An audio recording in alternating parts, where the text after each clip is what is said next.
As an Aboriginal person, I'm from the Northern Territory, the Gurrwa people, and well, I feel for all these places because up where I'm from the culture's still very much alive, all the stories are around, but down here it's been sort of taken away pretty much as soon as settlement.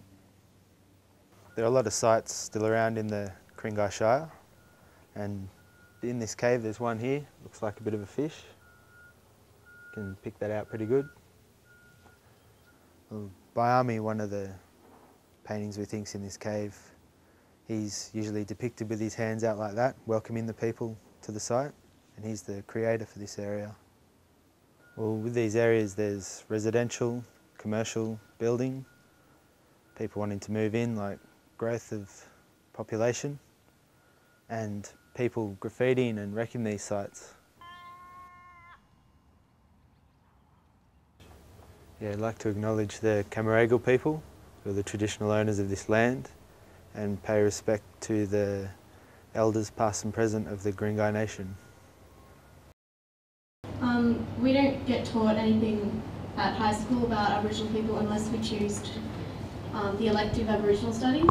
We're the only country, in the entire world to have Aboriginal culture. We need to bring back places where children can go and feel safe, and certainly a problem that we face quite consistently is encouraging people to let go and not wrap their kids in cotton wool, and I think transport is a really obvious area in which that doesn't happen.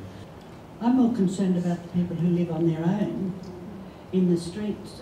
With house affordability, there's like the younger generation not being able to move into the areas, the houses are too expensive. We must be sure that buildings are more energy efficient than most of them are now.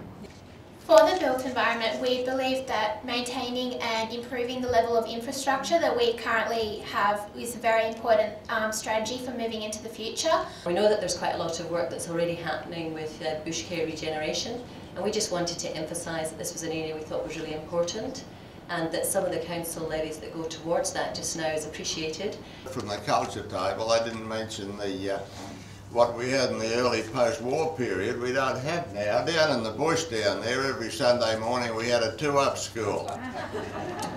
One of the main issues that we felt was pretty important in this day and age is inclusivity, which is that people need to feel that they belong. There needs to be a synergy between identity, business, consumers and inhabitants, and we didn't mention there a really important one, and council. We're people too. We just do things a bit differently. And the boys' school said, we'll just do anything pretty much, as long as there's girls at the end. We'll plant trees, we'll do anything. Reliability of technology means that technology sometimes breaks down, as you all, I'm sure, know.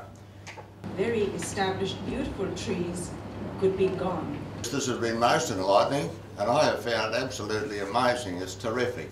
Thank you very much. Good luck. It would encourage people to go on public transport more. If I live to 70, we may not even be able to power our most popular mode of transport. Increasing the amount of education on school students and the wider community on natural environment. Again, I don't know about the adults in the room, but the younger generation just amazes me every time you speak. And we are so lucky and so proud of you all. So again, well done.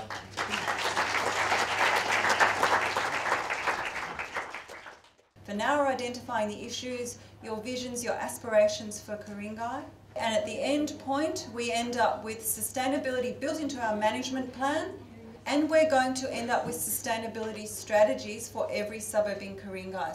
Yes. I think that since the development of more high-tech technology, the animal race would die down, and the technology would take up some of their habitats and will eventually kill them in the long term. That's what I'm worried about. But what I'm looking forward to is the more people getting involved with that subject and trying to prevent it from happening. What people predict in 25 years' time in classrooms is that with the laptop, you will actually have a laptop, and then the teacher will send your worksheets to you on the computer, and there's a webcam to, if you have questions, you on. So you won't have your teacher in the room? He or she will be somewhere else and you communicate by webcam. Quite a few people are like migrants from foreign countries, and it's important that they feel like people want them to come and live here. Yeah, and I think we'll live in the sky. And we might have robot teachers.